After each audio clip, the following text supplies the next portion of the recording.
This is Matthew Kratters, Bitcoin University.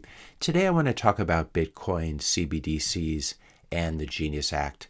Try this one weird trick if you'd like to understand the true intent of any government act. All you need to do is replace the main word with its antonym, with its opposite. So for example, if you want to understand what the Bank Secrecy Act is about, you can just call it the Bank Surveillance Act, or the USA Patriot Act. You can just call it the USA Trader Act. And now we have the Genius Act, which of course, using the same method, you should read as the Idiot Act. Genius stands for Guiding and Establishing National Innovation for U.S. Stablecoins Act. And like many government things, even the acronym doesn't quite work, does it? Now, if you were foolish enough to believe that Bitcoin is the greatest financial innovation of our lifetime, the current administration would beg to differ. This is a post from the White House. Genius Act signed into law. The Genius Act creates a clear and simple regulatory framework to establish and unleash the immense promise of dollar-backed stablecoins.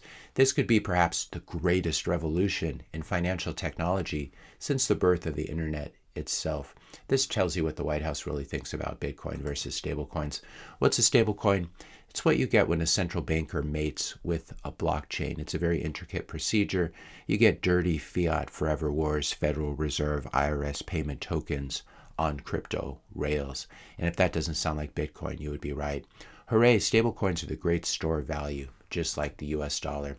We can see that stablecoins, because they're basically US dollars, they will hold value the same amount.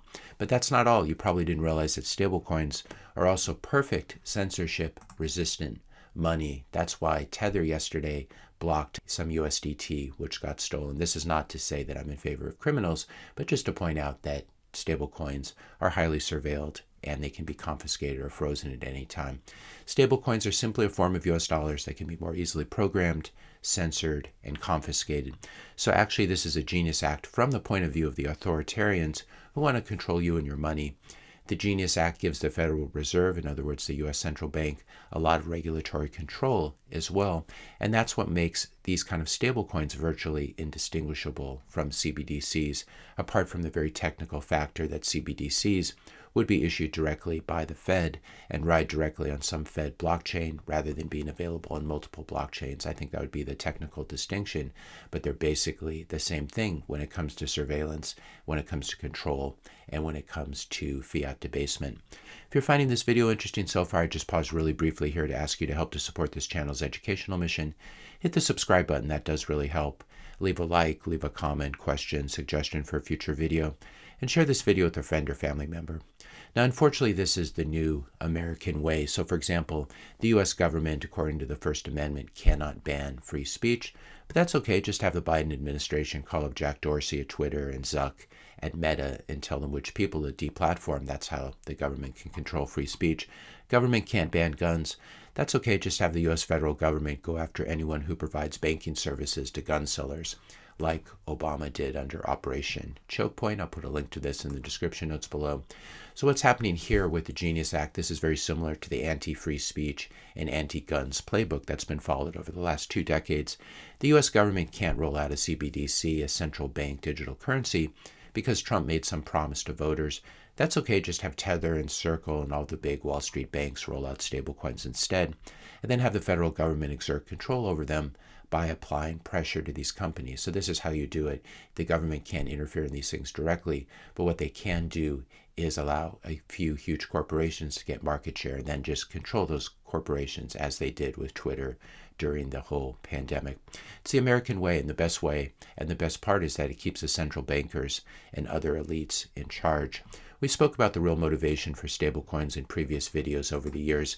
This is one from about a year ago, USD stablecoins exporting US toxic sludge. In this video, I discuss how expanding the US dollar stablecoin market could be used to increase demand for US treasuries in the wake of declining petrodollar and East Asian trade surplus recycling. If so, this would be yet another example of the US dumping its toxic waste on developing nations. What developing nations really need is BTC, but perhaps USD stablecoins could be the entry drug. So we've covered this before. In summary, that argument is that the US government needs dummies to buy its toxic sludge debt, and foreign governments just don't want to buy it anymore because they don't want to have their treasuries confiscated like Iran and Russia did. And this is why China's been letting its roll of treasuries mature and roll off its balance sheet. But the big, not so beautiful bill is going to lead to more huge deficit spending that needs to be paid for by borrowing. So the playbook here is just to issue a lot of short-term debt, short-term U.S. government debt called T-bills, which have a maturity of call it 1 month to a year. Just issue a lot of these T-bills and have stablecoin issuers buy them to help to fund the U.S. government. I believe this was Paul Ryan's idea originally, which was floated a couple of years ago. And this is what Tether's been doing for years. They now have in net circulation $161 billion worth of Tether dollars, USDT. And if we take a look at how these are backed, 81% of them are backed by U.S. Treasury bills, U.S. T-bills, so that puts it at about, call it 128, 129, 130 billion dollars worth of T-bills that they need to buy every single year now. And if we look at that, it's very significant. That is more T-bills, or that's more treasuries than, let's scroll down here, that's more treasuries than Saudi Arabia owns, South Korea, UAE, and even Germany. So Tether now owns more T-bills than Germany does. So that gives you an idea of how these stablecoin issuers can drive demand for toxic U.S. government debt. The Genius Act is really nothing more than a way to keep the U.S. debt Ponzi going while delaying the Bitcoin revolution. When people tell you that stablecoins are going to help onboard more people to Bitcoin by providing fiat on crypto rails, I think that's complete nonsense. It's easy to buy Bitcoin today using US dollars.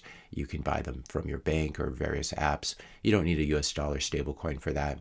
It's also easy to earn Bitcoin today by selling goods and services. This is perhaps the best way to accumulate Bitcoin, and just accept Bitcoin for your goods and services that you're selling. There's a company called Zappright that makes it really easy to do this. I'm not being paid or compensated in any way by them. I'm just a happy customer. This is Zappright. I'll put a link to them in the description notes below. And they allow your business to accept Bitcoin over Lightning and on-chain as well. You can see on my website at bitcoinuniversity.com, there's this option in the top menu. You just click pay with BTC, and it takes you to their checkout page, and all you need to do is put it in an email, because I need to be able to contact you somehow to give you your login information. But then on the next screen, you can pay using Bitcoin or Lightning, on-chain Bitcoin or Lightning. So I don't think we should be exploiting the global south by onboarding them into digital dollars like US dollar stablecoins instead of BTC itself. Stablecoins are good for politicians, they're good for central bankers, and they're good for shitcoiners too, who want to onboard more and more people into their shitcoin Ponzi's. But stablecoins have nothing to do with separating money from state. In fact, they're the exact opposite. Stablecoins are just another fiat monstrosity, now being heavily promoted by the same administration that brought you the Trump and Melania scam coins. Fortunately, there is still a form of freedom money that cannot be censored, confiscated, or debased, and that you can use to protect you and your family from the Epstein-loving elites who openly despise you and think that you're stupid. And that solution is called Bitcoin. Much better solution than stablecoins. The US dollar really is a monstrosity. It's a monetary parasite. There's nothing American or virtuous about it either. The US dollar is the money of endless war and oppression by bankers, and our own founding fathers would have despised it and despised stablecoins as well. So don't buy the bill of goods that the bankers and the Republican and Democrat fiat maximalists want to sell you. Just opt out of the system and buy and hold Bitcoin instead. If you enjoyed this video, be sure to hit the subscribe and like buttons. Hit the notification bell if you want to be notified when I publish my next video. And let me know your questions and comments in the comment section below. Thanks all for watching, and I'll see you in the next video.